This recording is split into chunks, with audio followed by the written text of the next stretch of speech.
Hi, Starlets. I'm Ally Lewber, and welcome to StarStruck. She was magnetic, mysterious, and way ahead of her time. Today, I am taking a closer look at Naya Rivera's birth chart to explore the astrological forces behind her power, presence, and her legacy. At Open Mind, we value your support. Share your thoughts on social media and remember to rate, review, and follow StarStruck to help others discover the show. For more exclusive content, monthly bonus episodes, early access, and ad-free listening, join our Open Mind Plus community on Apple Podcasts. All right, we will get into it right after this break. So I am going to switch things up a little bit and talk about what's happening this week in the stars and how it'll affect all of us down here. Venus enters Cancer. Okay, Venus enters Cancer today, or depending on where you live, tomorrow. And trust me, you're going to feel this one because Cancer is all about feels. And Venus is the planet of love, money, beauty, and overall vibes. She rules how we flirt, how we fall in love, how we fight for what we want or who we want, and even how we handle our bank accounts. So when Venus changes signs, it's kind of like the cosmic mood board gets a full refresh, a glow up. It's a new aesthetic, a new love language. New feels are emerging. And when Venus enters Cancer, get ready for cozy, cuddly, emotionally deep dive of your dreams. Venus loves being in Cancer. She's not out here looking for a one-night situationship or emotionally unavailable exes. She wants comfort. She wants closeness. She wants home-cooked meals and deep talks under a blanket on the couch. It's giving, do you want to meet my mom? This is a time when we crave security and love. So emotional connection, mandatory. Ghosting, we don't know her. We want the real deal. Relationships that feel nourishing, not depleting. Also, don't be surprised if your nesting instincts go into overdrive. Venus loves beauty and Cancer rules the home. So suddenly if you're like, should I repaint the living room? Or maybe I need a new duvet cover. Should I buy a house? Venus does rule money too, and Cancer, again, rules the home. So real estate stuff might actually get a little boost right now if you've been thinking about that, or buying, selling, or just, doing a little refresh in your home area. That could play a part in this transit. Now, here's the catch. Cancer's soft, tender, a little crabby. So you might feel extra sensitive during this transit. So if someone hurts your feelings, even accidentally, you might want to retreat into your shell and never come out. So just as a heads up to be gentle with yourself right now, give yourself some grace and remember that vulnerability makes your heart a magnet for real connection, like soulmate level connection. So if you've been dealing with commitment phobe or your love life has felt a little dry lately, Venus in Cancer could be your moment. After that, Chiron goes retrograde in Aries, and this happens today. So who or what is Chiron? Think of Chiron like your friend who becomes an herbalist after the pandemic, or your therapist who always reminds you that you can be strong and soft at the same time. In astrology, Chiron is known as the wounded healer. In mythology, he was this centaur who taught medicine to the gods and heroes. But he was wounded himself, deeply. And even though he helped everyone else heal, he never really found a cure for his own pain. So when Chiron goes retrograde or does a little backward stance, this happens once a year, the universe is basically saying, hey, let's look at our own pain. Let's not hide from it, and let's actually see what it's trying to teach us. And because this retrograde is happening in Aries, the sign of identity, individuality, that big main character energy, it's really asking, who are you really underneath the armor? What wounds are shaping the way you move through the world? What part of you has been silenced, shut down, or buried, and is finally ready to come home? This is giving soul retrieval vibes. And remember, you're not broken. You're just gathering the pieces. If you've internalized stuff like voices from childhood, criticism, rejection, that, those things can still whisper in our head every time you try to shine. This is really your season to turn that volume down, because sometimes our inner critic isn't actually ours at all. It's just a chorus of ghosts that we've been carrying around.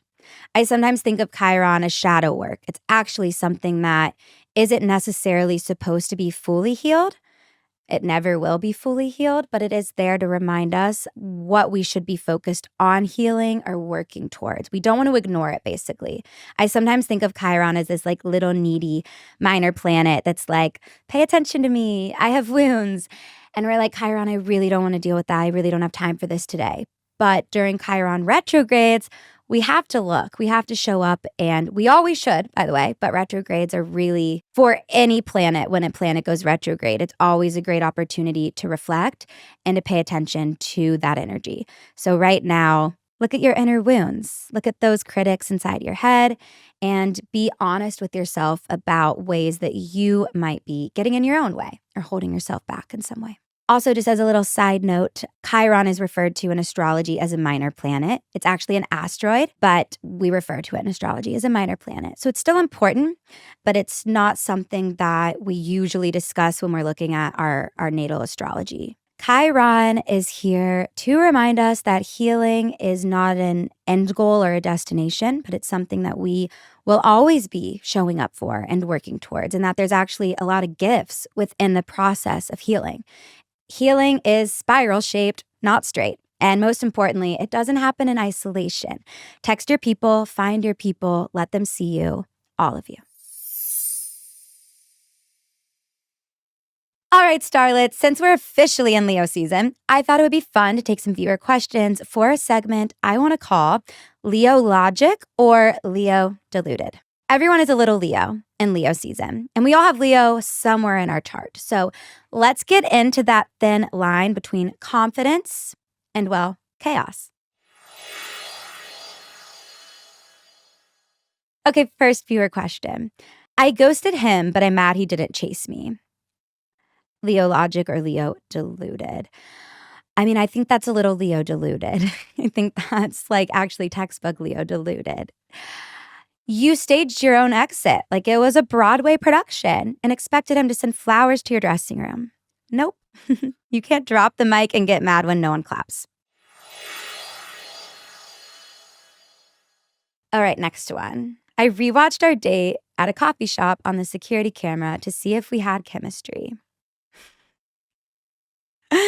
Okay, this is low-key FBI behavior, but you know what? That's logical. That's Leo logic. You used your brain. How did you do that? You must do like work at the coffee shop, so you had access to the security cam? That's so Leo, actually. That's so Leo. Yeah. It's like, how did we look on camera? That's Leo logic. Third viewer question. I booked a spontaneous trip to Italy to accidentally run into the guy who liked 2 of my Insta stories in May. I thought you were going to say that like you've been talking to for like a few months. You had me at spontaneous trip to Italy. Like, I want to back this, but this is deluded. Yeah, full stop. This is not Eat, Pray, DM. This is unhinged. Travel with the side of stalking. Leo deluded. I support a hot girl Euro summer, but unless you also accidentally booked a restraining order, we're going to have to reel this one in. Okay, fourth question. He said he's emotionally unavailable, but I told him that's fine. I'm available enough for both of us. This is Leo logic dressed as deluded and couture. You think you're saving him, but really you're just volunteering to do emotional labor for free. That's not love. That's an unpaid internship. Let him go journal about his feelings in peace. Okay, final viewer question. I changed my dating profile song to a moody Lana Del Rey track just in case he comes across it. This is classic Leo strategy disguised as poetry. Honestly, Leo logic, you're not stalking, you're curating a vibe. It's subtle, it's emotional, it's like, I'm unbothered, but also thinking about you in cinematic lighting. And if he doesn't get the hint, he's not your twin flame. He's just background noise. That was fun. Okay, look, like I said, there's so much more than just your sun or rising sign, which affect your relationships. So this is just for funsies again. So take what you will from this and leave the rest. Up next, I'm taking a look at Naya Rivera's birth chart. What did the stars say about her strength, her creativity, and the light that she absolutely left behind? Stay tuned to find out. Welcome back, starlets. Today, I want to celebrate someone whose impact I know is still deeply felt by many, the incredibly talented Naya Rivera. So I have Naya's chart here. We're going to take a look, and I want to see how her chart manifested her energy in her life. We know that she was such a bright light and a force to be reckoned with. She was an amazing mother. So I do want to see how her chart kind of carries on and explains her legacy. But first, the too long didn't read version. She was born on January 12th, another Capricorn, a day before me, in 1987 in Valencia, California. She started acting at just 4 years old, landing a role on the sitcom The Royal Family. I actually read Naya's autobiography that she wrote, and a lot of the book was about getting on this show and how it really shaped her shaped her love for acting, and that she just loved being on set and performing. But anyway, she was in Royal Family alongside Red Fox, and she worked steadily throughout the 90s and 2000s. But, of course, her breakout moment came as Santana Lopez on Glee, a role that made her a queer icon and fan favorite for her fierce honesty, her emotional depth. She also had a music career, singing with Columbia Records. She released a single with then fiancé Big Sean, which, by the way, if you don't know, the song I Don't With You was written about Naya. She was also a devoted mom to her son, Josie, and loved being a parent more than anything in the world. And even just throughout her book, the way that she would just express a desire to become a mother and to have her own family. And she was so family oriented. It was one of the main takeaways from her book, was how devoted and close her entire family was. Sadly, Naya passed away on July 8th, 2020, in a tragic drowning accident at age 33. She sacrificed herself so she could save her son from drowning. And I believe that's part of her legacy. I believe, after looking at her chart, that that's what she would want to be remembered for, as well as her talents and as well as, being iconic. Okay. The big three that you always hear about is your sun sign, moon sign, and rising sign, or your ascendant. Your sun is your core identity, your main vibe. The moon sign represents your emotional side. It's the feels. And then the rising sign is how we show up. It's the energy that motivates us through life. It's how we move. It's also how you relate to the world around you. So how do I create it? I use birth details. We need the date, the time, and the place. The exact birth time is crucial because it sets up the whole chart. Without it, it's like trying to find your way without a map. You need all the points. So let's get into Naya's big three. Her sun sign. She was a Capricorn. Capricorns are known to be deeply serious and responsible. They're very cautious. They're very reliable. Their discretion and tact make them easy to trust.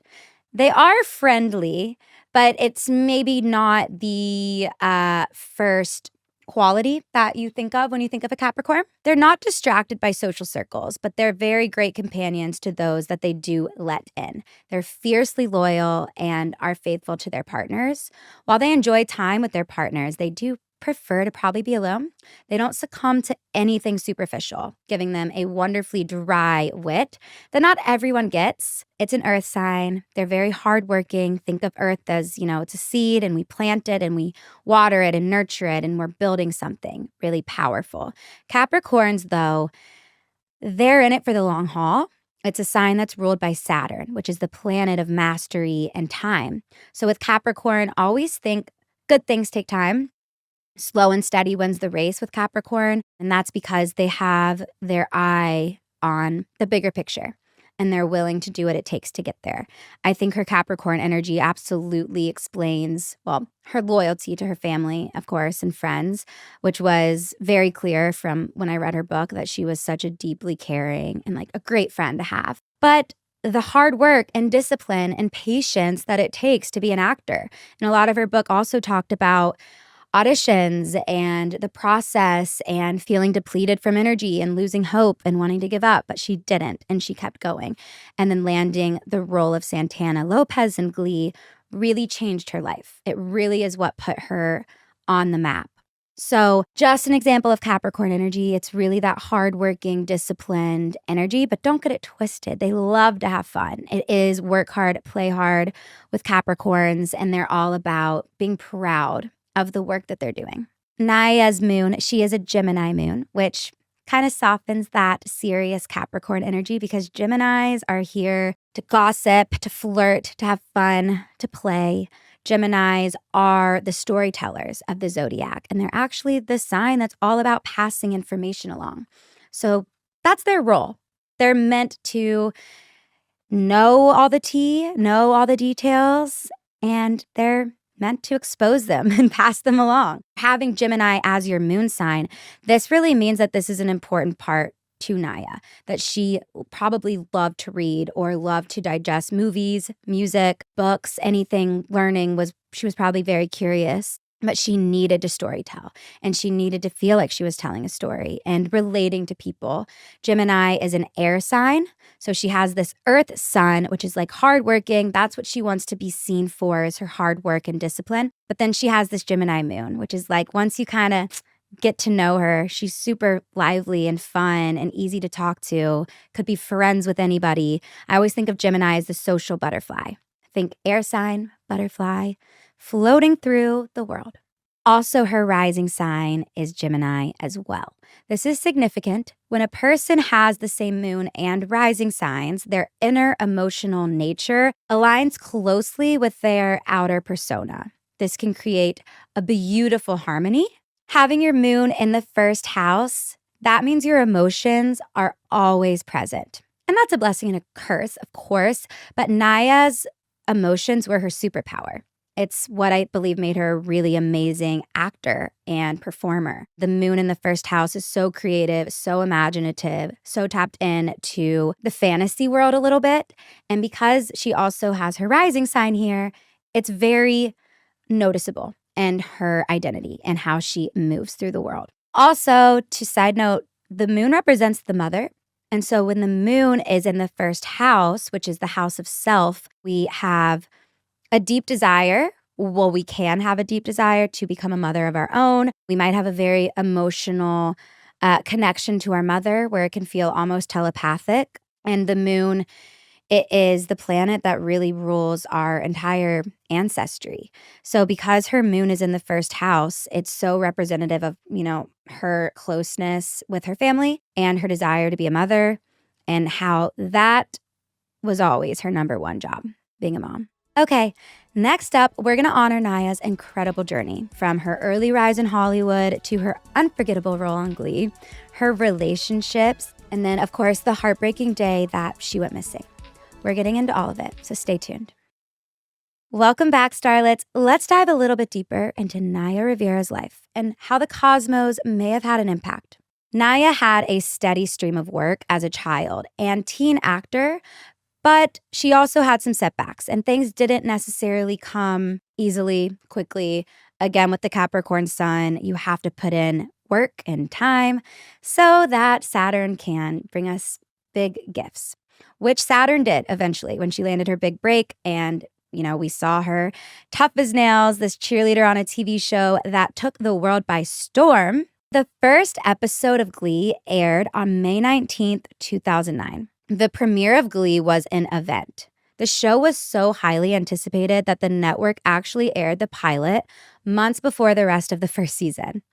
These days, we're all familiar with the genius of Ryan Murphy, but Glee was his big debut on a global scale. So when credits rolled on that first episode, audiences were screaming for more. So I want to look at what was going on in the stars for Naya on May 19th, 2009, when Glee first launched. On this day, Mercury was making a square to Naya's Pluto placement. This aspect amps up your mental focus and challenges the way that you think and communicate, and it pushes you to dig deep, to question everything, and uncover stuff that you might have missed about yourself or the world, which can totally level up your personal growth. I think Mercury making this square to Naya's Pluto on that day, it might have just felt like a little bit of an overwhelm, or nerves could have been heightened, some fear could have been living there. Neptune was sextiling Uranus. This combo vibes with creativity and big ideas. It is very dreamy. It's imagination, which is Neptune, with a craving for change, which is Uranus. This is a big deal. I mean, I feel like anytime Neptune and Uranus come together, we see like a breakthrough in the entertainment industry in some way. There's either a new show or movie that's really groundbreaking, or we even see something like a new artist emerge. But I definitely am not surprised that this was happening on that day, because there was a wave of new, fresh energy in the entertainment world. And especially with it being Glee, which is musical and drama, and it just kind of tapped into an area that wasn't really touched on before. It's the kind of energy that helps you think outside the box and maybe even sparks shifts in how people see things. The part of Santana started out actually as a supporting role, but Naya's charisma and talent was undeniable, of course, and Ryan Murphy soon insisted that Santana become a lead character. So Santana started getting more lines. She started getting solos and bigger storylines. But on November 29th, 2011, her character comes out in the now classic episode of Glee titled I Kissed a Girl. And this received critical acclaim for the LGBTQ plus awareness. And this shot Naya into a whole new level of stardom. She was young, hot, in her prime. She could have her pick of eligible guys. But what did Naya want? Let's get into it. So Naya's love life, we got to look at Venus. So Naya has her Venus in Sagittarius, which is fun. This placement made her very affectionate and really intuitive, but that combination could make relationships pretty intense. Venus in Sagittarius energy is all about adventure, but also personal freedom. So any partner that was just a little too clingy may have given her the ick. Venus was also in the 6th house for Naya. The 6th house represents work and to-do list and schedules and routines and structure. It's our busy house. So when Venus, the planet of love, is in our 6th house, we're showing up every day to the work that we do with love. That can also bring a level of perfectionism. The 6th house is where we want everything to be efficient and run properly. She had no problem finding partners who adored her, but her energy was likely wrapped up in wanting everything to be just right, instead of appreciating all the good stuff that was already there. Venus in Sagittarius is such a free spirit, especially with it being in the 6th house. So I imagine that for Naya, she was fiercely independent. Moon is in the 1st house. It's like she almost like mothered herself in some way. She's a Capricorn sun, so she has that like father-like quality as well. And then this Venus in Sagittarius, to really be in Naya's life in that way, in an intimate way, you have to bring a lot to the table. It has to be enticing. So we know she had a lot of notable relationships, but she did ultimately end up single. And the love of her life was her son, Josie. And this brings us to the moment we've been dreading, the day Naya went missing. It was July 8th, 2020. It was an absolute tragedy. Naya was declared a missing person in Lake Piru, California. She was boating with her son, Josie, who was just 4 years old, and she disappeared. Josie was found sleeping on the boat without Naya.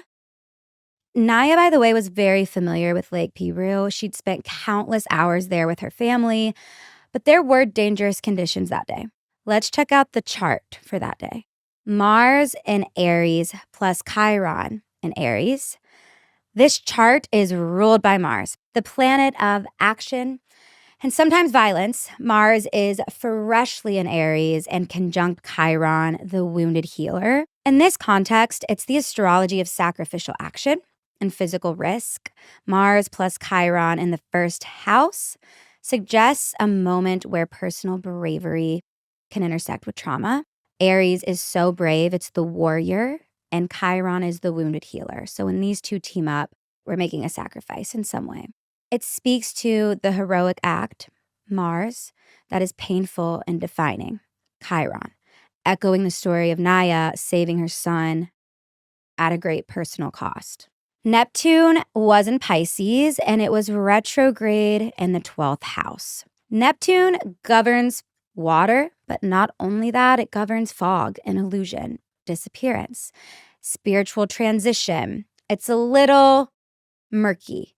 And the 12th house rules isolation, the unconscious, hidden realms, and secrets. This is chillingly aligned. Also, retrograde Neptune blurs boundaries, even further emphasizing mystery. And to be honest, the 12th house represents bodies of water, and there's no boundaries with bodies of water. So these transits do emphasize a kind of flavor of mystery, sorrow, and just a sense of spiritual departure as well, as the 12th house represents endings. Sun and Mercury were retrograde in Cancer and the 4th house. The Sun in Cancer highlights themes of motherhood, protection, home, emotional bonds. Mercury retrograde symbolizes some miscommunication, confusion, delays, all relevant in the search and reporting process of Naya's disappearance. The 4th house is the foundation of the chart associated with home, family, roots, foundation. So with Cancer here, the emphasis on maternal care and emotional legacy is unmistakable. There was also a triple retrograde in Capricorn with Jupiter, Pluto, Saturn. Capricorn sits at the top of the chart. It's the midheaven. And all of these 3 planets going retrograde, it's kind of heavy karmic energy associated with death, power, legacy, and fate. These planets are about structure and transformation. Jupiter expands things. So with Jupiter being in the 10th house and Capricorn, it's giving expanding the drama, expanding the news cycle, expanding the emotions. And then with Pluto here, it's just kind of giving us a bit of anxiety and fear and probably sadness. And then with Saturn, we're feeling a little helpless. We're feeling a little like, what do we do? How can we find her? This can't be true. I felt like the energy of that day was just a little somber and gut-wrenching, honestly. So that was the overall birth chart of that day, activating the 10th house of, the 10th house is exposure, reputation. It's very obvious to all of us as humans. We are aware of what's going on. It's out for the world to see. However, in her natal chart, all of that energy in Capricorn was retrograding through her 8th house, where she already has 3 planets natally. And the 8th house is the house where we do play with the themes around death and rebirth and investigations and mysteries. It's a very watery, very spiritual house as well. So I think the fact that she already has 3 prominent planets in the 8th and then 3 planets were retrograding through the 8th house at that time, it was just an unfortunate setup for a dark day. On this day, Venus was in Gemini and it was also conjunct the North Node. The North Node is the point in astrology that represents our destiny and our purpose. Gemini being very close to the North Node, we know that there's this representation of a collective fate or a soul purpose. Venus in Gemini speaks to duality, siblings, communication, relational love. And Venus here reinforces that maternal love that Naya demonstrated in her final act. With Venus being so close to the North Node that day, I think it kind of echoes the outcry and love that the world was showing, for Naya and for the family and for her friends. There was just this collective feeling of sadness and grief. And Venus being conjunct the North Node, our purpose point, it almost like wraps up her story with this beautiful bow on top. Like, yes, she is physically gone, but we will always love her and always adore her, and her talents and art will always live on. She'll always be loved. On July 13th, 2020, that was the day Naya was officially declared deceased from an accidental drowning. She was able to somehow muster enough strength to save her son. who she apparently lifted and, made sure that he got back on the boat.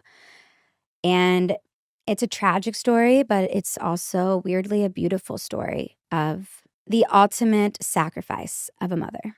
Josie is now, I believe, in full custody with his birth dad. And I was looking at his Instagram recently. I think it was actually on Naya's birthday. He made a really sweet post and was telling, all of us followers how Josie was finally watching his mom in Glee, or that the family often will play videos of Naya singing, and they're like, "That's your mom." So I thought that was really sweet, and her legacy absolutely lives on through her son, through her career, through her beauty, and through her love. Thank you guys so much for tuning in and for exploring Naya's birth chart with me. Did you guys like this episode? If you did, please leave a message in the comments and let me know how you felt. And don't forget to tap that subscribe button on YouTube for even more content. StarStruck is an Open Mind original powered by Pave Studios. At Open Mind, we value your support. Share your thoughts on social media and remember to rate, review, and follow StarStruck wherever you get your podcasts. For ad-free listening and early access to StarStruck, we invite you to subscribe to Open Mind Plus on Apple Podcasts. Next Wednesday will be another new episode with even more cosmic insights. See you then.